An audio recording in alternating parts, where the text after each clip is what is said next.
تو آج انشاءاللہ اس کے بارے میں، دعا کے بارے میں کچھ بات کروں گا کہ ہم لوگ دعاؤں سے بہت زیادہ غافل ہیں۔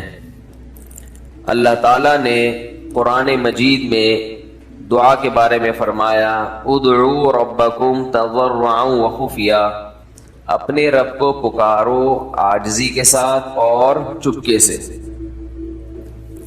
جیسے اللہ نے نماز کا حکم دیا، اللہ نے زکوٰۃ کا حکم دیا، بالکل اسی طرح سے اللہ نے مانگنے کا حکم بھی دیا ہے کہ ہم کس سے مانگیں؟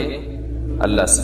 اللہ سے مانگیں اور مانگیں، یعنی اللہ کے علاوہ کسی اور سے نہیں مانگیں، اور اللہ سے بھی باقاعدہ مانگیں، مانگنے کا عمل جاری رکھیں۔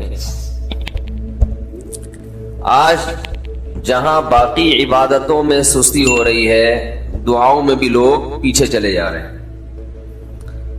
مانگتے ہی نہیں ہیں، اور مانگتے ہیں تو پتہ نہیں کس اسٹائل سے مانگتے ہیں، توجہ نہیں ہوتی۔ اجتماعی دعاؤں پر زیادہ زور ہے، انفرادی پر زور نہیں۔ کہیں مجمع دعا مانگ رہا ہوتا تو ہاتھ اٹھا کے آمین آمین شروع کر دیں گے، بس ٹھیک ہے، وہ بھی جائز ہے، لیکن دعا میں جو اصل ہے وہ انفرادی ہے۔ دیکھیں، جب آپ کسی سے اپنی حاجت پوری کرنے کے لیے، کچھ مانگنے کے لیے جاتے ہیں تو اکثر آپ کی کوشش ہوتی ہے کہ اس سے اکیلے میں ملوں۔ اکثر کوشش کیا ہوتی ہے؟ سب کے سامنے نہیں، بلکہ آپ اس کو لیں گے، بھائی تھوڑی دیر کے لیے ذرا مفتی صاحب آپ سے کام، ایسا ہی ہوتا ہے نا، ذرا چھاؤں میں آ جائیں تھوڑی دیر کے لیے۔ لوگ کہتے ہیں نا، مفتی صاحب کہہ رہے ہیں بھائی یہیں پوچھ لو، کہہ رہے ہیں ادھر سائڈ پہ آ جائیں، تو سائڈ پہ جانے کے بعد پھر آپ کہتے ہیں یہ مسئلہ ہے، فلانا مسئلہ ہے، ڈمکانا مسئلہ ہے۔ تو سائڈ پہ لے جانے سے بعض دفعہ یہ بھی ہوتا ہے کہ سب کے سامنے آدمی اپنی بات نہیں لانا چاہ رہا ہوتا، اور بعض دفعہ یہ بھی ہوتا ہے کہ میں اپنی بات توجہ کے ساتھ سنا سکوں۔ تو دعا میں انسان، اللہ تو سب کی بات سنتا ہے، مجمع میں بھی اور تنہائی میں بھی، لیکن آپ دعا مانگنے میں جو آپ کی طبیعت لگے گی، توجہ سے مانگو گے، وہ تنہائی میں زیادہ شوق سے، زیادہ رغبت سے مانگ سکتے ہو۔ اجتماع میں ایسی رغبت اور ایسی شوق سے انسان دعا نہیں مانگ سکتا۔ تو انفرادی دعائیں ہی ختم ہوتی جا رہی ہیں۔ قرآن مجید میں اللہ تعالی نے رمضان کی جو آیتیں ہیں، ان آیتوں کے بعد ذکر کیا وَإِذَا سَأَلَكَ عِبَادِي عَنِّي فَإِنِّي قَرِيب، اے نبی ان سے کہہ دیجئے کہ جب یہ مجھ سے میرے بارے میں پوچھیں تو آپ ان کو بتا دیں کہ میں بہت قریب ہوں تمہارے۔ اجیب دعوت الداعی اذا دعان، جب کوئی پکارنے والا، دعا مانگنے والا مجھ سے دعا مانگے گا تو میں اس کی پکار کا جواب بولے بھائی، اس پکار کا جواب دوں گا۔ پکار کا جواب دینے کا مطلب کیا ہوتا ہے؟ قبول کروں گا اس کی دعا۔ جواب کا یہ مطلب نہیں کہ اچھا میں نے سن لیا ہے، چلو، ایک جواب تو یہ بھی ہوتا ہے نا، اچھا اب چپ ہو جا۔ ہم کسی کو پکار رہے ہیں، اگلا کہتے ہیں اچھا بھائی ٹھیک ہے، پتہ چل گیا، اب چپ کر کے بیٹھ جاؤ آرام سے۔ تو اللہ تعالیٰ جب جواب دیتے ہیں تو کیا مطلب ہوتا ہے کہ اللہ تعالیٰ وہ دعا قبول کر رہے ہیں۔ ہم دعا کثرت سے مانگتے کیوں نہیں ہیں؟ اس کی وجہ یہ ہے کہ ہمارے ذہن میں ایک چیز شیطان نے بٹھا دی ہے کہ مانگو تب بھی ویسے کے ویسے ہی ہیں، نہیں مانگو تب بھی ویسے کے ویسے۔ وہ فلاں آدمی تو نہیں مانگتا، وہ تو پھر بھی اس کی تنخواہ اچھی مل رہی ہے، اور میں تو کئی سالوں سے دعائیں مانگ رہا ہوں، اے اللہ میری تنخواہ ڈبل نہیں کر سکتا تو کم از کم 50% ہی بڑھا دے، تو میں تو وہیں کا وہیں ہوں، میری تنخواہ میں تو کوئی اضافہ ہو نہیں رہا۔ تو ہم تو دیکھتے ہیں کہ ادھر دعا مانگو کچھ بھی نہیں ہو، سوائے ثواب کے کچھ بھی نہیں ملتا۔ یہ وہ چیز ہے جو انسان کو دعاؤں سے روکتی ہے۔ حالانکہ ہم پیغمبروں کی زندگی دیکھتے ہیں تو بات بات پر دعائیں مانگتے تھے، بہت کثرت سے، بہت زیادہ۔ نوح علیہ السلام، اچھا اللہ نے ان کی دعاؤں کو قرآن میں ذکر بھی کیا ہے۔ مناجات مقبولہ ایک دعاؤں کی کتاب ہے۔ حضرت مولانا اشرف علی تھانوی رحمہ اللہ تعالی نے قرآن اور حدیث کی دعاؤں کو ایک چھوٹی سی کتاب میں جمع کر کے ایک ہفتے پہ ڈیوائیڈ کر دیا ہے اس کو، کہ آپ روزانہ ان میں سے ایک حصہ پڑھیں گے تو پورا ہفتے میں وہ تقریباً تمام دعائیں کور ہو جائیں گی جو قرآن و سنت میں بیان کی گئی ہیں۔ وہ کتاب ضرور خریدیں، رکھیں اپنے پاس، مناجات مقبولہ کے نام سے. تو ہم دعا کیوں نہیں مانگتے؟ مسئلہ ہمارے ساتھ یہ ہے کہ ہم کہتے ہیں کہ جو مانگتا ہے وہ بھی وہیں کا وہیں، اور جو نہیں مانگتا ہے وہ بھی کوئی سرخاب کے پر تو لگ نہیں جاتے کوئی مانگ رہا ہو تو. یہ وہ مسئلہ ہے جس کی وجہ سے لوگ دعائیں مانگنے میں بخل سے کام لیتے ہیں، جبکہ پیغمبر کثرت سے دعائیں مانگا کرتے تھے، بہت زیادہ. جو پچھلی آسمانی کتابیں ہیں ان میں لکھا ہوا ہے کہ یعقوب علیہ الصلوۃ والسلام اتنی کثرت سے دعائیں مانگا کرتے تھے کہ سجدے میں جا کے کہ ان کے یہ جو گھٹنے ہیں اور سر میں سخت نشان بن چکے تھے، وہ جگہ زمین پہ لگ لگ کے سخت ہو جاتی ہے نا. تو اتنی کثرت سے دعائیں، اتنی کثرت سے دعائیں. ہم نے جن بزرگوں کے ساتھ ٹوٹا پھوٹا وقت گزارا ان کو دیکھا کہ وہ دعا بہت لمبی لمبی دعائیں مانگا کرتے تھے، بہت لمبی. ہمارے شیخ کے سامنے جب کوئی آیا کرتا تھا دعا کے لیے کہتا تو ہاتھ اٹھائے بغیر ویسے ہی اس کو ایک دعا کا جملہ کہہ دیا کرتے تھے. تو کسی نے کہا کہ آپ ہاتھ اٹھا کے اس کے لیے دعا کیوں نہیں مانگتے؟ تو فرماتے تھے کہ جب میں ایک دفعہ ہاتھ اٹھا لیتا ہوں تو پھر اتنی آرام سے نیچے گراتا نہیں، کیونکہ پھر اللہ کے دربار میں اب ہاتھ اٹھا لیے تو پھر تو ایسا ان کا دل لگتا تھا، مانگتے چلے جاتے تھے، مانگتے چلے جاتے تھے. تو بات یہ ہے کہ جب یہ یقین پیدا ہو جائے کہ جس خالق نے ہمیں پیدا کیا ہے اور جس نے ہمیں مانگنے کا حکم دیا ہے اس کے سامنے جب ہاتھ اٹھا کے گڑ گڑائیں گے تو وہ تھوڑا نہیں دیکھ، وہ دعا لازمی قبول کرے گا اور وہ لازمی ہماری مانگی ہوئی چیزیں ہمیں عطا کرے گا. یہ جذبہ اور یہ نیت جب انسان میں پیدا ہو جائے تو پھر اس کا دعاؤں میں دل لگتا ہے. کیسے نہیں لگے گا؟ آپ سوچیں کہ آپ کو کوئی بتا دے کہ یہ جو سیٹھ صاحب ہیں بہت بڑے، آپ جا کے ان سے مانگو، یہ ٹائم نکال کے بیٹھے ہوئے ہیں، جتنا مانگو گے جو مانگو گے یہ دیں گے.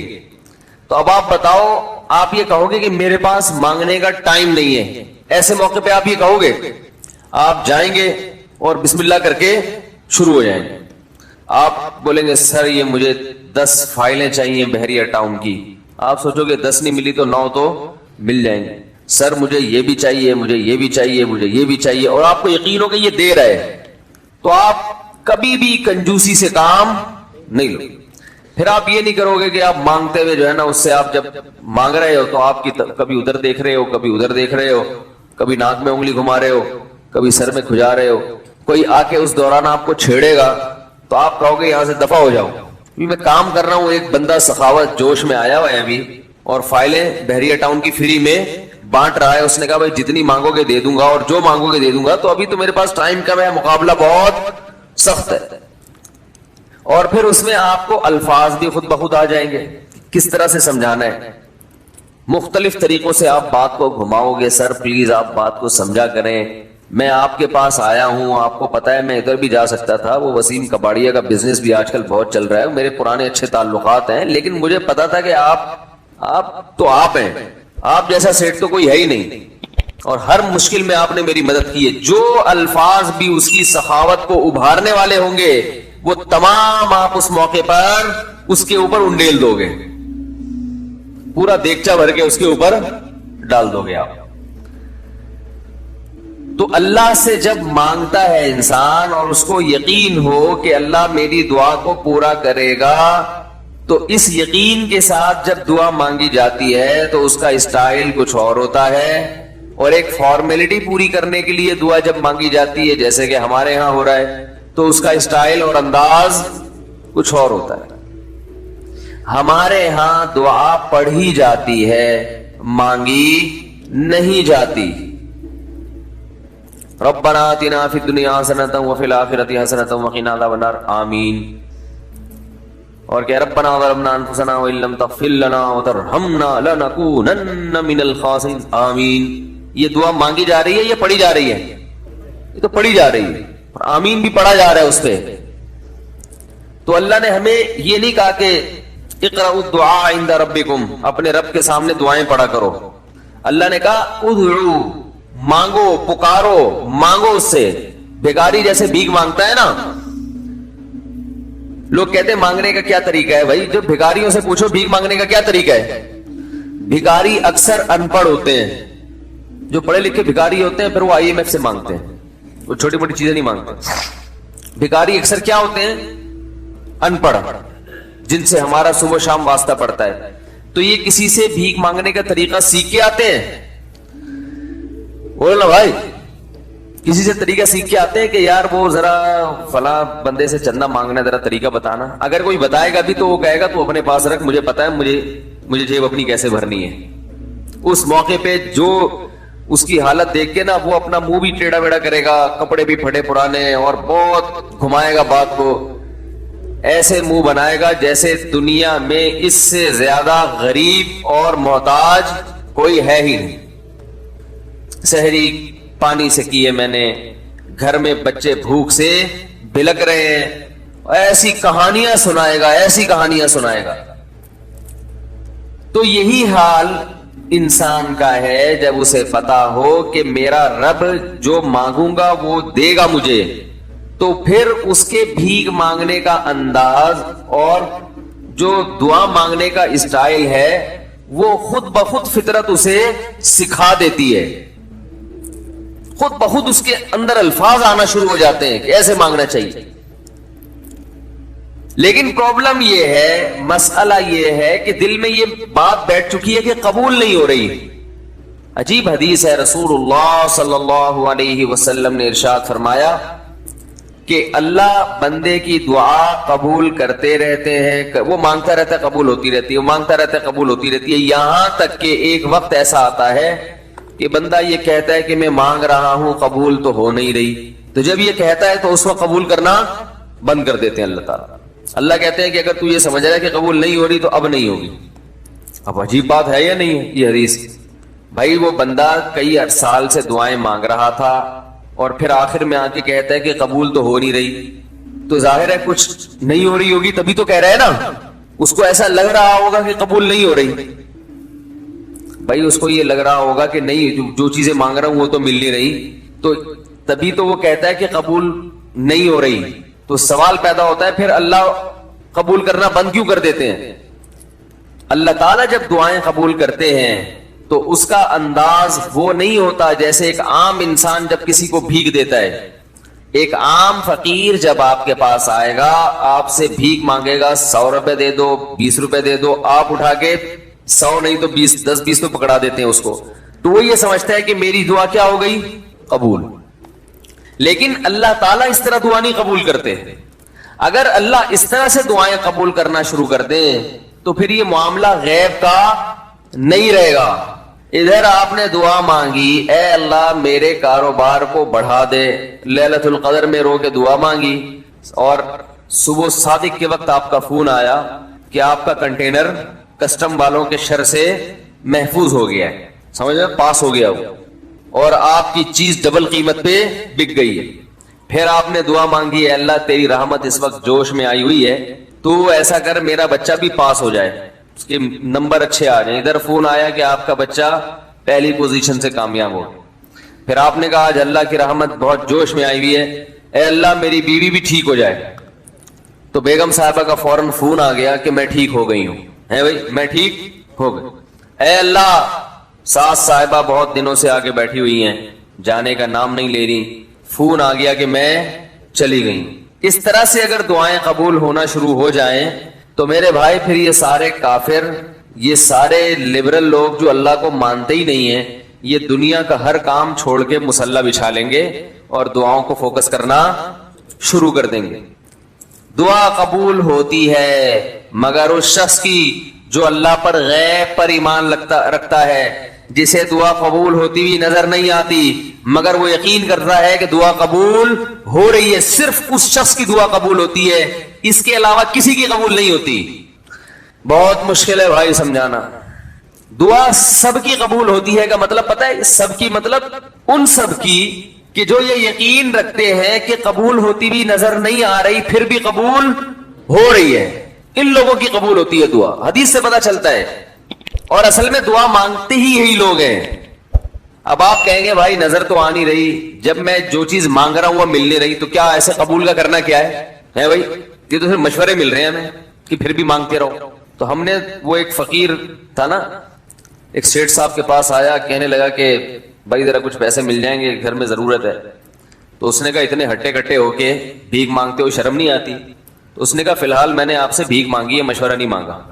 جب مشورہ مانگوں تو اس وقت مشورہ دے دینا کہ بھیک مانگنا میرے لیے مناسب ہے یا نہیں ہے. بھائی ابھی میں آپ سے پیسے مانگ رہا ہوں, مشورے کے لیے پھر کوئی اور ٹائم انشاءاللہ رکھ لیں گے, اس میں آپ سے مشورہ لوں گا کہ میرے جیسے آدمی کو بھیک مانگنا مناسب ہے یا نہیں. تو آپ کے ذہن میں بھی یہ خیال آ رہا ہوگا کہ ہم اللہ سے دعا مانگتے ہیں اور اللہ کی طرف سے جو چیز جو ہم مانگ رہے ہیں وہ تو مل نہیں رہی, بلکہ اللہ کی طرف سے مشورے مل رہے ہیں کہ مانگتے رہو قبول ہو رہی ہے, تو ہوتی بھی تو نظر نہیں آ رہی. کیا خیال ہے بھائی؟ ہوتی قبول ہوتی بھی نظر تو نہیں آ رہی. تو یاد رکھیں دعا تو لازمی قبول ہوتی ہے. اگر آپ کو قبول ہوتی بھی نظر نہیں, دعا قبول ہونے کے انداز مختلف ہیں. اللہ تعالیٰ کے جس طرح سے قبول کرتے ہیں نا, وہ عام لوگوں کی طرح نہیں آپ کو چیزیں پکڑا دیتے. یہ تو غیب سے معاملہ ختم ہو جائے گا. اللہ کی حکمت کا تقاضا یہ ہے کہ اس طرح سے قبول کروں کہ قبول ہو مگر اس کو پتا نہ چلے, کیونکہ وہ اللہ کا دربار ہے, اس کی کچھ قیمت ہے کہ وہ ہر ایک کو مانگنے کی توفیق نہیں دیتا. بھائی آپ نے کبھی دیکھا کہ کوئی سیٹ ایسی دکان کھول کے بیٹھ جائے کہ آؤ جو مانگو میں دوں گا؟ ایسے تو کیا ہوگا کہ پورا نظام خراب ہو جائے گا نا. پھر آپ 10 فائلیں تھوڑی مانگیں گے, پھر تو آپ کہیں گے پورا بحری اٹاؤن میرے حوالے کر دو, پھر تو آپ یہ کریں گے نا. یہ تو میں نے ایک مثال دی تھی, عملاً ایسا نہیں ہوتا. عملاً وہی آ کے بیٹھے گا اور وہی آپ کو پیشکش کرے گا کہ اس کے کچھ اصول اور ضابطے ہوں گے, ان قواعد پہ آپ پورے اترتے ہوگے تو آپ کو وہ گھسنے دے گا. اللہ کے بھی کچھ اصول اور ضابطے ہیں, ساری دعائیں قبول کرے گا, جو مانگو گے صرف اتنا نہیں بلکہ بڑھا کے دے گا. لیکن اصول یہ ہے کہ اللہ کہتے ہیں کہ جب میں دوں گا تو نظر نہیں آئے گا, مگر یقین رکھنا ہے کہ کیا کر رہا ہوں, میں دے رہا ہوں, پھر دیتا رہوں گا. پھر بات وہیں آگے کھڑی ہو جاتی ہے کہ ایسے دینے کا کیا فائدہ کہ ہماری سمجھ میں نہیں آ رہا کہ پتہ نہیں کیسے دے رہا ہے اللہ تعالیٰ. تو یاد رکھیں اللہ تعالیٰ کے دینے کا انداز تھوڑا مختلف ہے. وہ کیا ہے؟ بعض مرتبہ جو چیز مانگ رہے ہوتے ہیں اللہ وہی چیز آپ کو دے دیتا ہے, اور ایسا بھی ہوتا ہے. ہمیشہ ایسا تو نہیں ہوا ہوگا کہ جو چیز مانگی اور نہیں ملی ہو. کئی بار ایسا ہوا ہے کہ جو مانگا وہ اللہ نے دے دیا, فوراً مسئلہ حل ہو گیا. بعض دفعہ بلکہ اس سے بھی پہلے کا اسٹیپ, بسا اوقات تو آپ دعا مانگی نہیں رہے ہوتے, آپ اس کو دعا سمجھ رہے ہوتے ہو, لہذا اس میں وہ جان ہوتی نہیں ہے, تو قبولیت کا پھر سوال ہی پیدا نہیں ہوتا. آپ دعا پڑھ رہے ہوتے ہو, مانگ رہے نہیں ہوتے. تو اللہ نے تو دعائیں قبول کرنے کا کہا ہے, دعائیں پڑھنے پر کہا ہو, وعدہ کیا ہو, ایسا ہمارے علم میں کوئی حدیث نہیں. دیکھیں یونس علیہ السلام جب مچھلی کے پیٹ میں تھے تو یونس علیہ السلام کو اپنی خطا کا احساس ہوا کہ میں اللہ کی پرمیشن کے بغیر اپنی قوم کو چھوڑ کے آ گیا ہوں.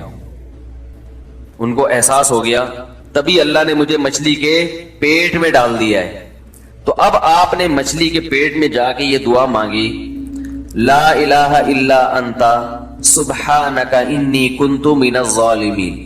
اے اللہ تیرے سوا کوئی عبادت کے لائق نہیں ہے, سبحانکا تو ہر عیب سے پاک ہے, تو نے جو مجھے مچھلی کے پیٹ میں ڈال دیا تو یہ تیری غلطی نہیں ہے, تو ہر عیب سے پاک ہے. انی کنت من الظالمین, میں ہوں ظلم کرنے والا اپنی جان پہ, مجھ سے غلطی ہوئی ہے. اللہ تعالیٰ کو آپ کا یہ مانگنا اتنا پسند آیا کہ مچھلی کو حکم دیا کہ ان کو ساحل پر اگل دو. اور نہ صرف یہ کہ مچھلی نے آپ کو ساحل پہ ڈالا, وہ انبتنا علیہ شجرۃ من یقطین, یقطین کوئی درخت تھا وہ بھی اللہ نے اگا دیا دھوپ سے بچانے کے لیے. لیکن جب مصیبتوں میں ہم یہ کلمہ پڑھتے ہیں لا الہ الا انت سبحانک انی کنت من الظالمین, تو ہم یوسف علیہ السلام والے جذبے سے یہ کلمے میں جو الفاظ ہیں وہ مانگتے نہیں ہیں, بلکہ ہم یہ کلمہ پڑھتے ہیں. سمجھ رہے؟ پڑھنے کی بھی برکتیں ہوتی ہیں, میں اس کا منکر نہیں ہوں, لیکن ہمارے جو ورڈنگ ہوتی ہے نا وہ مانگنے کا اسٹائل نہیں ہوتا. ہم چھوٹے بچے تھے تو مسجد میں آیت کریمہ کا پھر دعا کرتا تھا کہ بھائی حالات خراب ہیں, آج کل امام صاحب اسپیکر پہ اعلان کر کے بلا دیتا, آ جاؤ بھائی آیت کریمہ کا ورد ہوگا, لا الہ الا انت سبحانک انی کنت من الظالمین, 5 لاکھ دفعہ پڑھا جائے گا. تو ہم مسجد میں آتے, وہ مسجد میں دانے رکھ, ہم تو آتے تھے, اس کے بعد جلیبیاں بھی ملتی تھیں, بڑی گرم گرم ٹائٹ جلیبیاں ہوتی تھی. اب تک وہ مزہ نہیں آیا جلیبی میں. تو وہ جلیبیاں بھی ہوتی تھی, اوپر دانے رکھے ہوئے ہوتے تھے, وہ 5 لاکھ دانے ہوتے تھے, ختم کرنے ہوتے تھے. تو پھر ہم کیا کریں, لا الہ الا انت سبحانک انی کنت من الظالمین, لا الہ الا انت سبحانک. اس میں فراڈ نہیں کرتے تھے, پڑھتے پورا تھا الحمدللہ. بعض لوگ تو کیا کرتے تھے, ایک مٹھی لی لا الہ الا انت سبحانک انی کنت من الظالمین نے پھونک مارا اور سائڈ پہ رکھ دیا. وہی ڈرامے بھی ہوتے تھے لیکن ہم پورا ہی پڑھتے تھے.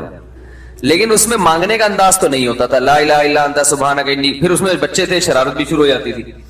پھر دیکھنے کوئی ادھر دیکھ رہا ہے تو ایک دانہ اٹھایا, لا الہ الا انت سبحانک انی کنت من الظالمین, یوں کر کے اس کی ناک پہ مارا ہے. کوئی ادھر دیکھ رہا ہے تو اس کی جیب میں ڈال دیا.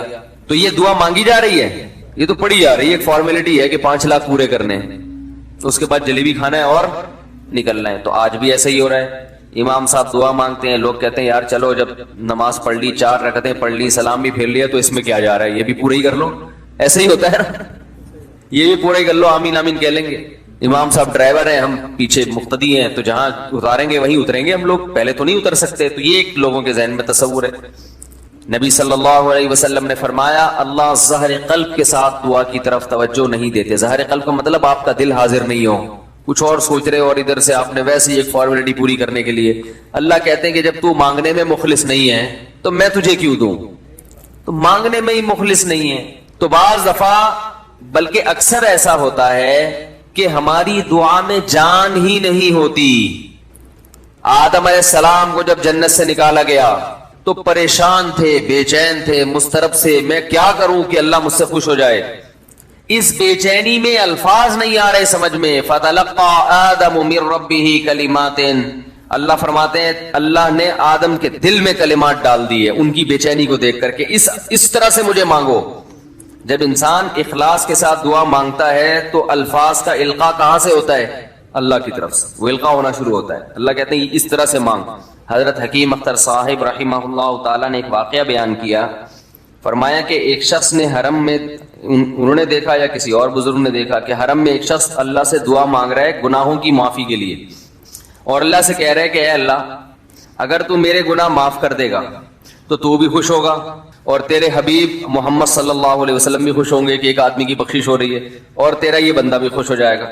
اور اگر معاف نہیں کرے گا تو بھی خوش نہیں ہوگا, کیونکہ اللہ کو جہنم میں ڈال کے وہ خوشی تو ہوتی نہیں ہے بندوں کو. اور تیرے حبیب محمد صلی اللہ علیہ وسلم کو پتا چلے گا وہ بھی خوش نہیں ہوں گے, اور میں بھی خوش نہیں ہوں گا. شیطان خوش ہوگا جو تیرا دشمن ہے. اب خود سوچ لے, تو اپنے دشمنوں کو خوش کرنا چاہتا ہے, یہ اتنے سارے ہیں, وہی اتنے سارے دوست ہیں تیرے, ان کو ناراض کر کے تو خوش کس کو کر رہا ہے, اپنے. تو جو تیرا بھی دشمن ہے, میرا بھی دشمن, اور تیرے حبیب محمد صلی اللہ علیہ وسلم کا بھی دشمن ہے. تو دیکھو کیسے الفاظ ہیں اس کے. تو ایسا کہ بظاہر بخشش کے علاوہ کا آپشن چھوڑا ہی نہیں. کیا خیال ہے. حجاج ابن یوسف بڑا ظالم تھا, بڑا ظالم. موت کا جب وقت آیا, تھے یہ لوگ ایمان والے, چاہے ظالم تھے, بدعمل تھے, لیکن اللہ پر ایمان بہرحال رکھتے تھے. ان کو پتا تھا کہ میں غلط کر رہا ہوں. جب موت کا وقت آیا تو کہنے لگا کہ اے اللہ لوگ کہتے ہیں کہ تو مجھے نہیں بخشے گا, لوگ کہتے ہیں کہ میرے جیسے گناہگار کو تو نہیں بخش سکتا. بڑے عجیب الفاظ ہیں, اللہ کی رحمت کو جوش دلا رہے کہ تو ایسا کر کے دکھا دے, یعنی کچھ ایسا کر کے دکھا دے کہ جو تیرے بارے میں لوگ گمان کر رہے ہیں وہ گمان کیا ہو جائے. یہ بالکل ایسے ہے جیسے کوئی بہت بڑا سیٹ ہو, آپ اس سے بہت زیادہ بڑا قرضہ مانگنے کے لیے جائیں جو کہ عام طور پر نہیں ملتا, لیکن آپ اس کو جوش دلا رہے ہو کہ لوگ کہتے ہیں کہ تو اتنا بڑا قرضہ نہیں دے سکتا, تو آج تو اپنی سخاوت دکھا دے کہ میں اتنا بڑا قرضہ بھی دے سکتا ہوں. تو مرتے ہوئے کیا کہنے لگا کہ اللہ یہ پبلک کہہ رہی ہے کہ تو مجھے نہیں بخش سکتا, یعنی یہ تیری رحمت کو چیلنج کر رہی ہے کہ اتنے بڑے گناہگار کو نہیں بخشے گا اللہ. تو آج کیا کر لے, تو یہ دکھا دے اپنی رحمت سے کہ میں اتنے بڑے گناہگار کو بھی معاف کر سکتا ہوں. اب پتہ نہیں اللہ نے معاف کیا نہیں کیا, وہ تو اللہ کا معاملہ اور حجاج بن یوسف کا معاملہ, لیکن علماء کہتے ہیں یہ اس نے الفاظ بڑے ڈینجرس کہے ہیں مرتے وقت. ڈینجرس کا مطلب یعنی دوسرے معنی میں ایسے ہے کہ اس نے اللہ کی عرش کو ہلا دیا ہوگا. اللہ کو مانگنا اتنا پسند ہے. پہلی بات تو یہ ذہن میں رکھیں کہ اس سے بڑی کوئی عبادت نہیں ہے دعا سے, اور دعا سے مشکل کوئی عبادت نہیں ہے. نماز پڑھنا آسان ہے, زکات دینا آسان ہے, روزہ رکھنا بھی آسان. سب سے مشکل کام کیا ہے, دعا مانگنا. اسی وجہ سے ہم نے جن لوگوں کو دیکھا کہ وہ واقعی دیندار ہیں, اللہ والے ہیں, ہم نے صرف انہی کو دعائیں مانگتے ہوئے دیکھا ہے. عام لوگوں کو ہم نے دعاؤں کو اتنا فوکس کرتے ہوئے نہیں دیکھا. وہ دوسری چیزوں کو زیادہ فوکس کرتے ہیں, دعاؤں پہ زیادہ زور نہیں ہوتا ان کا. وظیفوں پہ تو ہوگا صبح شام, یہ والا اتنی دفعہ, وہ والا اتنی دفعہ, وہ بھاگ گئی واپس آ جائے اس کے لیے اتنی دفعہ, وہ جا نہیں رہی اس کے لیے اتنی دفعہ. یہ وظیفوں پہ تو ہوگا زور. ایسے ہوتا ہے نا ہاتھ اٹھا کے اللہ سے گڑگڑا کے مانگا جائے, یہ چیزیں کم. میں جب حج پہ گیا تو اپنے شیخ مرشد کے ساتھ تھا. پہلے ہی ہم نے ان کو دیکھا تھا بہت زیادہ دعائیں مانگتے ہیں, وہ بہت زیادہ ان کا دعاؤں میں دل لگتا ہے, بہت دعائیں مانگتے ہیں. تو مجھے کسی نے بتایا کہ یہ جب بیت اللہ کو دیکھتے ہیں تو اتنی لمبی دعا مانگتے ہیں کھڑے کھڑے کہ تم ان کے ساتھ ٹھہر نہیں سکتے. میں نے کہا کیوں نہیں ٹھہر سکتے, ہم جوان ہیں, ان کی عمر زیادہ ہو گئی اور ان کو کچھ بیماریاں بھی ہیں. تو میں نے کہا ہو جائے مقابلہ پھر, ٹھیک ہے نا, دیکھتے ہیں کون زیادہ لمبا ٹھہر لیتا ہے. تو جب بیت اللہ پہنچے, ان کی نظر بیت اللہ پہ پڑی, ذرا قریب گئے. یہ جو کہتے ہیں نا بیت اللہ پہ نظر پڑتے ہی وہیں ٹھہر جاؤ شروع ہو جاؤ, ایسا نہیں ہے. بیت اللہ پہ اگر نظر پڑی ہے آپ کی تو کوئی بات نہیں, اور قریب چلے جائیں. کوئی دوسرا عمل کرنے سے پہلے دعا مانگیں. پہلی نظر کا مطلب یہ ہوتا ہے کہ جب نظر پڑی ہے تو اب طواف شروع کرنے سے پہلے یا کوئی دوسرا عمل کرنے سے پہلے آپ جا کے دعا مانگیں. تو وہ دور سے نہیں بلکہ جتنا قریب جا کے مانگیں اتنا زیادہ اچھا. لوگ کیا کرتے ہیں, یوں منہ نیچے کر کے جا رہے ہوتے ہیں کہ پہلی نظر پڑ گئی تو پھر دعا کا موقع نکل جائے گا, تو یوں جو ٹکرا بھی جاتے ہیں. کچھ نہیں ہوتا, نظر پڑ جائے تو اور تھوڑا قریب جائیں, قریب جا کے دعا مانگیں. تو ان کو ہم نے دیکھا کہ انہوں نے دعا مانگنا شروع کی, میں بھی کھڑا ہو گیا ساتھ میں, ہم نے کہا چلو ہم بھی مانگتے ہیں. تو وہ اتنی دیر تک حالانکہ کمر میں بھی تکلیف, بیماریاں بھی ہیں, شوگر بھی ہے, تو بالآخر میں نے ہتھیار ڈال دیا. میں نے کہا میں اتنی دیر کھڑا نہیں ہو سکتا. اور میں پھر اب بیٹھتے ہوئے شرم بھی آ رہی تھی کہ وہ بولیں کہ میری عمر زیادہ ہے اور یہ دیکھو ابھی جوان, شادیاں تو کرتا رہتا ہے, تو یہ کیا شادیاں کرے گا جو اب کھڑا نہیں ہو سکتا اتنی دیر. تو وہ اتنی دیر ہو گئی تو میں بیٹھ گیا واقعی. تو کئی ایسے ہمارے اکابر گزرے ہیں, بزرگ گزرے ہیں, 1 گھنٹہ 2 گھنٹہ 3 گھنٹہ. مرکز میں, تبلیغی مرکز میں کسی نے بتایا کہ ایک بزرگ کو میں نے دیکھا صبح اشراق کے وقت دعا مانگنا شروع کی ہے اور ظہر کی نماز میں اٹھے. اشراق کے وقت دعا مانگنا شروع کی اور کب اٹھے؟ یہ وہ لوگ تھے جن کا دعاؤں میں دل لگتا تھا. اب بتائیں دعا مشکل عبادت ہے یا نہیں؟ حضرت عمر رضی اللہ تعالی عنہ کا قول ہے, فرماتے ہیں کہ مجھے اس بات کی پرواہ نہیں ہوتی کہ میری دعا قبول ہو رہی ہے کہ نہیں ہو رہی, مجھے اس کی فکر رہتی ہے کہ دعا مانگنے کی توفیق مل رہی ہے کہ نہیں مل رہی. کیونکہ اللہ جب ناراض ہوتا ہے نا کسی سے, مانگنے کی توفیق چھین لیتا ہے اللہ تعالیٰ. اور مانگنے کی توفیق دی ہوئی, اس کا مطلب اگر ناراض ہے بھی تو اتنا زیادہ نہیں ہے, تھوڑا بہت ہے, وہ تلافی چاہتا ہے کہ آپ کر لو. مانگنے کی توفیق ملنا اس کی علامت ہے کہ اللہ اگر ناراض بھی ہے تو بہت زیادہ نہیں روٹھا ہوا, بلکہ اس نے سوری کا آپشن دیا ہوا ہے کہ چلو مانگ کے اپنا منا لو, مجھے کسی بھی طریقے سے راضی کر لو. دعا کا اس قدر فائدہ ہوتا ہے انسان کو, اس قدر فائدہ ہوتا ہے. آپ مانگنا شروع کریں, زندگی چینج ہونا شروع ہو جائے گی, آپ کی زندگی میں تبدیلی آنا شروع ہو جائے گی. جتنا تعلق اللہ کے ساتھ دعا کے ذریعے بنتا ہے اتنا تعلق کسی اور چیز سے نہیں بنتا. 2 سجدوں کے درمیان کون سی دعا ہے؟ ساجد صاحب انڈیا سے پوچھتے ہیں 2 سجدوں کے درمیان جلسے میں کون سی دعا پڑھنی چاہیے؟ نیز جو مشہور دعا ہے اللہم اغفر لی ورحمنی وجبرنی ورزقنی, کیا اسی ترتیب سے آگے پیچھے پڑھ سکتے ہیں؟ اس میں کوئی گناہ تو نہیں ہے؟ جناب ساجد صاحب, میری معلومات کے مطابق جو حدیث میں دعا ثابت ہے اللہم اغفر لی ورحمنی وعافنی وہدنی ورزقنی وجبرنی ورفعنی, تو یہ الفاظ ہیں. تو بہتر یہ کہ جو ترتیب حدیث میں وارد ہوئی ہے اسی ترتیب سے پڑھیں. اگر آپ کے علم میں کوئی دوسری روایت ہے جس میں ترتیب مختلف ہے تو اس سے بھی پڑھ سکتے ہیں. جتنی روایتیں اس بارے میں وارد ہوئی ہیں اور ان میں جو الفاظ ہیں سب الفاظ کے لحاظ سے آپ پڑھ سکتے ہیں. میرا معمول چونکہ ان الفاظ کے ساتھ ہے اس لیے میں یہ الفاظ سے پڑھتا ہوں, اور یہ کیونکہ مجھے حدیث میں یہ الفاظ ملے اللہم اغفر لی ورحمنی وعافنی وہدنی ورزقنی وجبرنی ورفعنی. تو اس خوش فہمی میں مبتلا ہوتا ہے کہ میں ہمیشہ اسی اسٹائل میں زندگی گزارتا رہوں گا. یہ حماقت اور بے وقوفی ہے کہ جیسے آج ہو ویسے آپ کل ہوگے۔ اسی حماقت میں انسان گناہ کرتا ہے، عیاشی کرتا ہے، ناجائز کام کرتا ہے۔ وہ یہ بھول جاتا ہے کہ حساب و کتاب کا دن تو بہت بعد میں آئے گا، بڑھاپا بہت پہلے آ جائے گا۔ بڑھاپا بھی حساب و کتاب کے دن سے پہلے کا ایک حساب و کتاب اللہ نے دنیا میں رکھا ہے۔ چال میں مضبوطی، انسان کی آواز میں مضبوطی، بات چیت، اور اس کے بعد ننکسہ فی الخلق، اللہ فرماتے ہیں انسان کو ہم ریورس گیئر لگا دیتے، چلو بھئی جہاں سے آئے تھے اسی حالت پہ جانا شروع۔ قرآن میں اسی کو دوسری جگہ یوں فرمایا، اولم نعمرکم ما تذکر فیہ من تذکر ما یتذکر فیہ من تذکر وجاءکم النذیر۔ قیامت کے دن اللہ تعالیٰ کہیں گے کہ کیا میں نے تمہیں اتنی عمر نہیں دی تھی کہ اگر کوئی نصیحت حاصل کرنا چاہتا تو حاصل کر لیتا، اتنا ٹائم ملا تھا اس کو۔ وَجَاءَكُمُ النَّذِيرُ، اور تمہارے پاس ڈرانے والا بھی آیا۔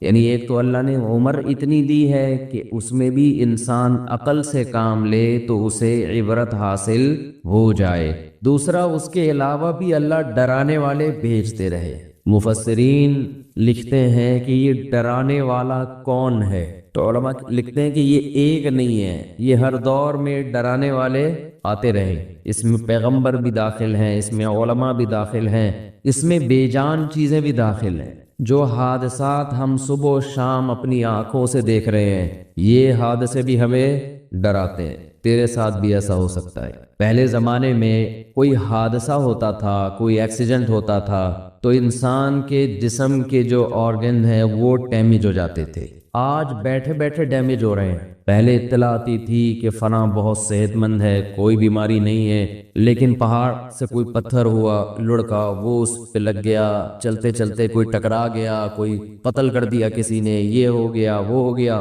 لیکن جیسے جیسے دنیا ترقی کر رہی ہے، دنیا کی بے ثباتی میں، دنیا کی غیر یقینی ہونے کی کیفیت میں کمی کے بجائے اضافہ ہو رہا ہے۔ ترقی کا تقاضا یہ تھا کہ موت کا امکان بڑھنے کے بجائے کم ہو جاتا، لیکن جتنی ترقی ہو رہی ہے چند بیماریاں تو ختم ہو گئیں، لیکن اس کی جگہ دوسری ایسی بیماریوں نے جنم لیا کہ وہ موت کا امکان کم ہونے کے بجائے بڑھ گیا ہے۔ اب ایکسیڈنٹ ہونے کے لیے گاڑی کا ٹکر مارنا ضروری؟ بولے بھائی نہیں، بیٹھے بیٹھے بندے کے گردے فیل، اطلاع آتی ہوئی ٹھیک ٹھاک بندہ ہے جی، گردے جواب دے گئے۔ بیٹھے بیٹھے اطلاع آتی ہے جی ہارٹ نے کام کرنا چھوڑ دیا۔ کیوں چھوڑ دیا بھائی؟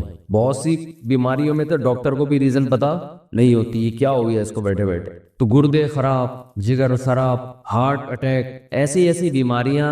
ہمارے ایک جوان دوست فٹ فاٹ صبح اٹھے ہیں تو آدھے پیرالائز، آدھے دھڑنے کام کرنا چھوڑ دیا۔ یہ اللہ کی طرف سے سگنل ہوتا ہے کہ ابھی آدھا خراب ہوا ہے، تھوڑے دنوں میں پورا خراب ہو جائے گا۔ جیسے اس آدھے دھڑ کے خراب ہونے کی آپ کو امید نہیں تھی، آپ خوش فہمی میں تھے کہ میں پورا ہی صحیح رہوں گا، جیسے ابھی پورا صحیح ہوں تو ہمیشہ پورا صحیح۔ اللہ آدھے پہ فالج گرا کے بتاتے ہیں کہ آدھی موت میں نے تجھے دے دی، ایسے ہی باقی بھی مر جائے گا کسی دن۔ لیکن جس کی پوری باڈی ٹھیک ہے وہ بھی موت کے لیے تیار نہیں، جس کی آدھی خراب ہو گئی آدھی ٹھیک ہے وہ بھی کھوپڑی میں موت کا تصور بٹھانے کے لیے تیار نہیں۔ ہر کام کے لیے ایگری ہے، معذرت کے ساتھ وہ کمبخت مرنے کے لیے تیار نہیں ہے۔ کمبخت کا لفظ تو ہلکی گالی ہے، کھوپڑی میں یہ بٹھانے کے لیے تیار ہی نہیں ہے کہ میں مر بھی سکتا ہوں۔ بڑھاپا ہے آگے، رسول اللہ صلی اللہ علیہ وسلم نے فرمایا جوانی کو غنیمت سمجھو، کس سے پہلے؟ بڑھاپے۔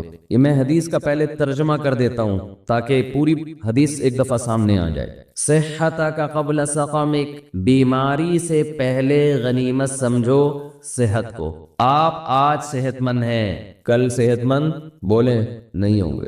یہ جو فٹ فاٹ گھوم رہے ہیں ہمیشہ تھوڑی فٹ فاٹ رہیں گے، آپ کس خوش فہمی میں مبتلا ہو گئے بھائی؟ جو ڈاکٹر لوگوں کو صحت دیتا ہے وہ خود کل بیمار پڑا ہوگا بستر پہ۔ صحتک قبل سقمک فراغک قبل شغلک، فرمایا آج کی فراغت کو، مشغولیت سے پہلے غنیمت سمجھو۔ آج آپ کے لیے عبادت کا ٹائم ہے، آج آپ کے پاس اللہ کے بارے میں سوچنے کا ٹائم ہے، آج آپ کے پاس خیر کے کاموں کا ٹائم ہے۔ کل ایسی مصروفیت آ سکتی ہے، کیا ہو سکتا ہے سر کھجانے کی فرصت آپ کے پاس نہ ہو، کوئی ایسی ٹینشن آ سکتی ہے کہ اسی میں مشغول ہو جاؤ، ابھی تو پب جی کھیلتے رہو بیٹھ کے فارغ ہو، کوئی بیماری مسلط ہو سکتی ہے۔ مشغولیت کا مطلب یہ نہیں کوئی ایسی جاب لگ جائے جس میں آپ 24 گھنٹے مشغول ہو، یہ بھی ممکن ہے۔ مشغولیت کا مطلب کوئی ایسی فکر، کوئی ایسی ٹینشن جو آپ کو تمام چیزوں سے غافل کر دے اور ایک ہی چیز کے پیچھے آپ لگے رہو، اس میں آپ کو کسی دوسری چیز کے بارے میں سوچنے کا موقع نہ ملے۔ جیسے کوئی بھوکے سے پوچھے کہ 2 اور 2 کتنے، تو وہ جواب میں کہتا ہے 4 روٹیاں۔ بھوک ایسی ٹینشن ہے کہ آدمی کو ہر چیز سے غافل، صرف وہ روٹی کے بارے میں سوچے گا۔ تبھی میں رمضان میں عصر کے بعد بیان بولو نہیں کرتا، مجھے پتا ہے اس وقت ان کا دماغ خالی نہیں ہے، ان کے دماغ میں پکوڑے اور سموسے گھسے ہوئے ہیں، ان کو سمجھائیں گے سمجھ میں نہیں آئے گا۔ نبی صلی اللہ علیہ وسلم نے فرمایا پچھلی امتوں میں ایک پیغمبر نے جہاد کا حکم دیا اپنے ماتحت لوگوں کو، لڑائی اتنی سخت تھی، اتنی سخت، مسلمان کمزور تھے، دشمن بہت طاقتور، تو ان پیغمبر نے حکم دیا کہ جس شخص کی نئی نئی شادی ہوئی ہے اس کو ہمارے ساتھ جانے کی اجازت نہیں ہے۔ کیوں؟ وہ میدان میں بہادری سے لڑے گا نہیں، اس کا دل اٹکا رہے گا۔ یہ مثال ہے کہ انسان کے سامنے کوئی بھی آپ نے اس کو ویژن دینا ہے، کوئی بھی بات اس کے دماغ میں اتارنی ہے تو خالی ذہن ہونا ضروری ہے۔ کھوپڑی میں کچھ بھی اگر اس کے گھسا ہوا ہوگا تو وہ آپ کی بات غور سے بولو بھائی نہیں سنے گا۔ یہ کھوپڑی جو ہے نا، یہ ایک ہی ٹائم پہ 2 جگہ مشغول نہیں ہوتی۔ بھوک لگ رہی ہے اور آپ اس کو کچھ بٹھا کے سمجھا رہے ہیں، سمجھ میں نہیں آئے گا۔ لوگ مجھے کہتے ہیں رمضان میں، ابھی تو گزر گیا رمضان میں جا کے آپ بیان کریں۔ میں کہتا ہوں بھائی رات کو بیان کروں گا، دن میں بیان نہیں کروں گا۔ لوگوں کی حالت دیکھی نہیں جا رہی ہوتی، دن کے اندر عجیب اسٹائل میں بیٹھے ہوئے ہوتے ہیں، منہ سے نہیں بول رہے ہوتے ہیں، بزبان حال کہہ رہے ہوتے ہیں پکوڑے لے کر آئے ہو جیب میں کہ نہیں لے کر آئے ہو، بس۔ اور میں کہتا ہوں نا، جو افطاری کے ٹائم پہ آپ کسی کے آگے سے ایک سموسہ ہٹا کے دکھائیں، آپ دیکھیں اس کی کیفیت کیا ہوتی ہے، یہ انسانی فطرت ہے۔ تو آپ صلی اللہ علیہ وسلم نے فرمایا فراغ کا قبل شغلک، ابھی اللہ نے فراغت دی ہے، دماغ آپ کا بہت ساری چیزیں سیکھ سکتا ہے، بہت سارے کام مثبت کر سکتا ہے۔ اس خوش فہمی میں مت رہنا کہ دماغ ہمیشہ ایسا ہی فارغ رہے گا۔ آپ نے اس فراغت کو پب جی میں لگا دیا، آپ نے اس فراغت کو فضول محفلوں میں ضائع کر دیا، تاش کھیلنے میں، سنوکر میں ضائع کر دیا، تو ایک ٹائم آنے والا ہے آپ ٹائم کو ترسو گے، کاش میرے پاس ٹائم ہو اور میں یہ کر لوں، میں یہ کر لوں اور میں یہ کر لیتا۔ اکثر میں نے وہ لوگ جنہوں نے سچی توبہ کی ہے گناہوں سے، یا وہ غیر مسلم جنہوں نے اسلام قبول کیا ہے، اکثر ان کو میں نے جتنا اس بات پہ تڑپتا دیکھا ہے کہ کاش جو وقت گزر گیا وہ واپس آ جائے، اتنا کسی اور بات پہ ان کو میں نے تڑپتا ہوا نہیں دیکھا کہ ہم دیر سے آ رہے دین کی طرف۔ یہ جو ہمارا نقصان ہو گیا، اس میں ہم بہت کچھ کر سکتے تھے، کاش یہ عقل ہمیں کچھ دن پہلے آ جاتی، کاش یہ عقل ہمیں کچھ دن پہلے آ جاتی، بہت کچھ کر لیتے۔ ایک غیر مسلم 40 سال میں اسلام قبول کرتا ہے، اس کے دل میں ہوگا نا میں 20 سال میں کر لیتا تو میں دین کے علم میں عبور حاصل کر لیتا۔ میں نے ایسے لوگ بھی سنے دیکھے کہ اسلام قبول کیا اور قرآن حفظ کرنے میں لگ گئے۔ ابھی یہ گورا مسلمان ہوا ہے جس کا میں نے انٹرویو بھی ڈالا یوٹیوب پہ، حفظ قرآن میں لگا ہوا ہے، قرآن حفظ ہو جائے، اس کی تو تڑپتا ہوگا نا کاش میں پہلے مسلمان ہو جاتا۔ اور وہ ہے بھی امریکن فوجی، افغانستان میں لڑنے کے لیے گیا تھا، وہاں ریٹائر ہوا، اسلام قبول کیا، اور ادھر میرا خیال ہے یہاں بھی، ادھر بھی ایک دن ہم نے گھومتا ہوا دیکھا تو کوئی لے کر آیا اس کو، یہاں اتنی بڑی داڑھی ماشاءاللہ، شلوار قمیص پہنے ہوئے۔ میں سمجھا کوئی ہمارے KPK کے پٹھان بھائی ہیں، نیا ہوٹل کھولا ہے انہوں نے یہاں پہ، تو ہم نے کہا ٹرائی کریں گے، چائے وائے جا کے پیئیں گے۔ پتہ چلا بھائی یہ تو اردو آتی نہیں، تو امریکن ہے، قد بھی ماشاءاللہ۔ اور عجیب بات دیکھو، میں آپ کو بتاؤں، میں پینٹ شرٹ کے خلاف نہیں ہوں، میں نہیں کہتا کہ گناہ ہے، ناجائز ہے، نہ، لیکن انسان جب سچے دل سے توبہ کرتا ہے تو وہ غیروں کی ہر چیز چھوڑنے کی کوشش کرتا ہے۔ یہ میں نے بہت انگریز دیکھے ہیں مسلمان ہوئے تو پینٹ شرٹ چھوڑ دی انہوں نے، حالانکہ ان کو کسی نے نہیں کہا کہ یہ کیا ہے، جائز ہے نہ جائز، انہوں نے کہا اس بحث میں چھوڑو یار، جائز نہ جائز سب کچھ چینج کرو۔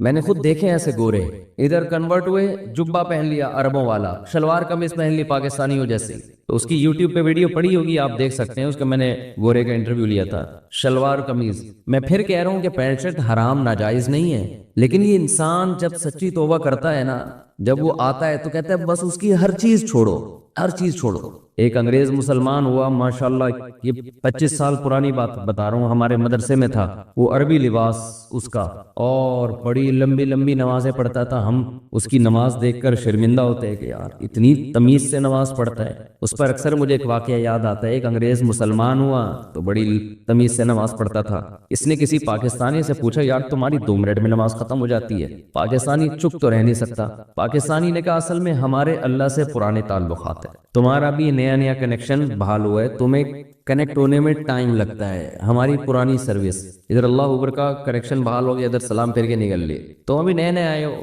بے وقوف، یعنی مطلب ہے کہ بے وقوف آدمی اتنی لمبی لمبی نمازیں پڑھ رہے ہو، اتنا ٹائم لگتا ہے تمہیں اللہ سے نمبر ڈائل کرنے میں، ہماری لائن فوراً مل جاتی ہے، تو وہ اتنی لمبی نماز، تو میں نے ایک دن اس کو بٹھا لیا، تھوڑا اس سے ماضی پوچھا کیسے مسلمان ہوئے، یہ اس سوال کا جواب تو اس نے دے دیا کہ جی کیسے مسلمان ہوا، اسٹڈی کی میں نے، اسلام کو پڑھا سمجھا، پھر امریکہ میں یا یو کے کا تھا میرا خیال ہے، کسی عالم کوئی مفتی تھے ان کے ہاتھ پہ جا کے انہوں نے بھی تھوڑا گائیڈ کیا، اس کو مسلمان ہو گیا۔ تو میں نے پھر اس سے پوچھا کہ پہلے آپ کیا کرتے تھے، یعنی اسلام سے پہلے آپ کیا لائف اسٹائل تھا؟ ہمارے اکثر لوگ فخر سے بتانا شروع کر دیتے ہیں، ابے اسلام سے پہلے تو میں بڑا ماڈرن تھا، میں یہ کرتا تھا، میں یوں کرتا تھا، میں ایسے، اتنی لڑکیوں سے میری دوستی تھی، فوراً شروع ہو جاتے ہیں نا لوگ، میری تو اتنی گرل فرینڈز تھیں اور اتنی لڑکیاں تھیں اور ایسے نائٹ کلب اور اتنی بوتلیں، میں ایک ایک ٹائم پہ اتنے پیک پی جاتا تھا۔ شرابی جو ہے نا، شرابی، ان کی ٹائمنگ پیک کے حساب سے ہوتی ہے، کراچی سے حیدرآباد 3 پیک لگیں گے پہنچنے میں، ہم تو کہہ رہے ہیں 2 گھنٹے لگیں گے، ہیروئنچوں کے سٹے ہوتے ہیں، ان سے پوچھو نا ہیروئن جی سے کہ کراچی سے حیدرآباد کتنی دیر کا ٹائم ہے، کہنے 3 چھوٹے لگتے ہیں پہنچنے میں، تو ہر آدمی اپنے حساب سے ٹائم کو ناپتا ہے۔ تو یہ جو تھا، اس عام طور پہ لوگوں سے پوچھا جائے تو بتاتے ہیں میں ایسے تھا، میں یوں تھا، پھر اپنی تصویریں بھی رکھی ہوئی ہوتی ہیں بعض لوگوں نے کہ دیکھو میں ایسے ڈانس کرتا تھا، یہ گرل فرینڈ تھی، یہ تھا وہ تھا، وغیرہ وغیرہ۔ لیکن جب انسان سچی توبہ کرتا ہے تو اس کی یہ کنڈیشن نہیں ہے۔ گوروں میں کچھ چیزیں بڑی خاندانی ہیں، شاید 2 نمبر ہی نہیں ہے، شاید کہہ رہا ہوں 100% تو کوئی نہیں کہہ سکتا۔ میں نے اس سے پوچھا، میں نے کہا بھائی آپ ماضی میں کیا تھے؟ ایسے کہا، اس نے کہا ماضی میرا ختم، میں نے بھلا دیا ہے، اس پہ میں تبصرہ کرنا بھی پسند نہیں کرتا۔ ہمارے جیسا دیسی ہوتا تو ہم فوراً لڑکیوں کی تصویریں، یہ دیکھو یہ تھی میری گرل فرینڈ، اللہ کے لیے میں نے ان کو چھوڑا ہے، دیکھ رہے ہو یہ بوتلیں دیکھی، کبھی دیکھی ہے یہ بوتل آپ نے؟ خواب میں بھی دیکھی ہے یہ بوتل کبھی؟ آپ نے تو فیڈر دیکھا ہوگا، یہ بوتلیں پیتا تھا میں، ایک چمچہ پی کے دکھاؤ۔ ہم فوراً کس پہ آتے ہیں؟ شو بازیوں پہ۔ اس نے کہا بھائی ماضی کے قصے کیا تھا کیا نہیں تھا، پلٹ کیا، یوٹرن لیا میں نے، بس ختم، دماغ سے اس کا اثر پڑتا ہے۔ انسان جب اپنے ماضی کے گناہوں کو یاد کرتا ہے اور وہ چھوڑ چکا ہو تو وہ اس کی مستقبل والی زندگی پہ اثر ڈالتے ہیں کہ تو یہ تھا، تو ایک اور دفعہ اگر کر لیا تو کیا ہو گیا؟ بھائی دماغ سے نکالو ان چیزوں کو، بس ہم نہیں تھے، ہم ہمیشہ سے ایسے ہی ہیں۔ پرانا زمانہ یاد آ کے ستاتا ہے انسان کو کہ میں کیسی عیاشی کرتا تھا اور کیا تھا اور کیا تھا۔ میں نے کہا اچھا اپنا نام تو بتا دو، پرانا نام کیا تھا؟ ہم بھی تو پاکستانی ہیں نا۔ میں نے کہا ٹھیک ہے نہیں بتاؤ بھائی، بالکل مجھے شوق نہیں آپ کی ماضی کا۔ اچھا لگا اس کا یہ جواب مجھے۔ میں نے کہا نام بتا دو کیا تھا؟ اس نے کہا نام بھی نہیں بتاؤں گا، میں نہیں بتاؤں گا۔ اس نے کہا میں نہیں بتاؤں گا، مجھے نام بھی پرانا، اس کا تذکرہ بھی اچھا نہیں لگتا۔ کیا اسلام پہ فخر ہے، دیکھو کوئی بھنگی ہو اور 20ویں گریڈ کا آفیسر بن جائے، وہ لوگوں کو بتائے گا کہ میں پہلے بھنگی تھا، بولتے کیوں نہیں؟ وہ بے عزتی محسوس کرے گا۔ یار چھوڑو، اب اللہ نے ہمیں یہ عہدہ دے دیا ہے، ہم کیوں اپنا بتائیں کہ پہلے ہم جھاڑو لگاتے تھے، چمار تھے، ہم یہ کرتے تھے، ہم یوں کرتے تھے۔ اس میں عزت نہیں بے عزتی ہے۔ لوگ کہیں گے ابے تھا تو وہ نا، تھا تو تھا تو بنگی، تھا تو چمار، لوگ تانے دیں گے نا۔ نبی صلی اللہ علیہ وسلم نے فرمایا کہ اسلام کی مٹھاس وہ شخص چکھے گا کما قال صلی اللہ علیہ وسلم، کہ اسلام کے بعد کفر میں جانا اس کو ایسا لگے جیسے آگ میں چھلانگ لانا، ایسی نفرت ہو جائے اس کو ماضی کی زندگی سے کہ اللہ نے مجھے اس برائی سے نکال لیا ہے۔ اس کی گورے کی یہ کیفیت تھی کہ بھئی نام بھی نہیں، کیونکہ وہ سمجھتا تھا یہ میری بے عزتی کی بات ہے۔ اسلام دے دیا اللہ نے، نام دے دیا محمد، یوسف، کوئی بھی، ابھی مجھے اس کا نام ذہن میں نہیں ہے کیا نام تھا، تو میں کیوں اپنے آپ کو مائیکل اور ایڈیسن اور ایرک اور وہ جو مختلف نام ہوتے ہیں، جانسن اور یہ سب کیوں بتاؤں بھائی، چھوڑو جو بھی تھا۔ یہ توبہ کی تکمیل کی علامت ہے۔ کیسی توبہ کی ہے؟ خاندانی، کہ اسلام پہ اتنا فخر ہے، کفر سے اتنی نفرت ہے کہ کفر کی کوئی یادگار، کوئی تختی اپنے ساتھ لگانے کے لیے تیار نہیں ہے۔ سمجھ میں نہیں آ رہی میرا خیال ہے بات، یہ ہے خاندانی توبہ۔ تو ہم تو پھر بھی ہمارے ہاں لوگ جاب کے لیے اپنے نام تبدیل کر رہے ہیں۔ مجھے پاس تو آتے رہتے، کال سینٹر میں کال آتی ہے تو ہم بتاتے ہیں میں جانسن بات کر رہا ہوں۔ ابے میں نے کہا تیرا نام بہت ستار ہے، اتنا اچھا نام ہے، میں بیانات میں اکثر ذکر کرتے رہتا ہوں، وسیم بھائی، ستار بھائی، اور تو اپنے آپ کو کیا کہہ رہے ہیں فون پہ؟ جانسن کہہ رہے نہیں، ایکچولی وہ لوکیشن چینج کرنی پڑتی ہے کہ وہ سمجھیں گے پاکستان سے بات کر رہے ہیں، تو پھر وہ ہم یہ شو کرتے ہیں جیسے میں امریکہ سے بات کروں، میں جانسن بات کر رہا ہوں۔ مجھے تو بڑی غیرت آتی ہے یار، تمہیں اللہ نے اسلام دیا اور تم کیا بنے ہوئے ہو؟ جانسن بنے ہوئے۔ ایسا رہو قبر میں فرشتہ آئے حساب و کتاب کے لیے، کیا نام ہے آپ کا؟ آپ کہیں میں ستار، ابھی تو جانسن ہے، ستار نہیں ہے، تو کیا ہے؟ تو جانسن بات، تو مائیکل بات کر رہا ہے، تو جارج کیا نام ہے وہ، برنارڈ بات کر رہا ہے۔ جو بھی نام ہوتے ہیں ان کے نام تو انسان کی پہچان، سب سے پہلے نام سے مذہب کا پتہ چلتا ہے، نام سے پتہ چلتا ہے اس کا مذہب کیا ہے۔ میں ازبکستان گیا تو وہاں ان کی زبان میں ہماری سمجھ میں ایک لفظ نہیں آتا تھا، پتہ نہیں کیا بول رہے ہوتے تھے، بالکل ہی الگ زبان ہے، ایک لفظ سمجھ میں نہیں آتا۔ جب نام پوچھتے یوسف، عبداللہ اور عبد الرحمن، ایسا لگتا ہے جیسے ہمارا پاکستانی نام ہمارے جیسے۔ پوری دنیا میں جہاں بھی جاؤ گے مسلمان کس سے پہچانا جائے گا؟ نام سے۔ نام شاعر میں سے آتا ہے، یہ آپ غیر مسلموں والا نہیں رکھ سکتے۔ سمجھتے نہیں ہو بات کو، میرا خیال ہے تو فخر کرو بھائی اسلام پہ، اللہ نے اسلام دی۔ اچھا اس گورے کی ایک خاص بات یہ، وہ عربی سیکھ رہا ہے اور مجھے کہہ رہا تھا جس دن میں نے عربی سیکھ لی میں انگلش میں بات کرنا چھوڑ دوں گا۔ نہیں آ رہی بات؟ آپ کہیں گے کچھ زیادہ ہو گیا، اتنا تقویٰ ہم افورڈ نہیں کر سکتے۔ میں جائز ناجائز کی بات نہیں کر رہا، آپ انگلش بولے۔ اس نے کہا وجہ اس کی یہ ہے کہ یہ میں اس کی جو اپنے ساتھ میری براہ راست بات ہوئی نا وہ بتا رہا ہوں آپ کو۔ اس نے کہا جو روحانیت عربک میں ہے وہ انگلش میں نہیں ہے۔ اس نے کہا انگلش میں شو بازی زیادہ، یہ اس کے الفاظ ہیں، شو بازی زیادہ اس زبان میں، اسٹائل زیادہ ہیں، یہ گورے کے الفاظ ہیں۔ اب گورا بھی کوئی بچہ نہیں تھا، میرا خیال ہے 45-50 سال کا تو پورا آدمی ہوگا پراپر، تو نا بچے جذباتی ہوتے ہیں تو وہ آ گئے تو کہہ رہے اس میں تکبر، اسٹائل، یہ اس میں زیادہ ہیں۔ پھر بھی سیکھیں آپ بین الاقوامی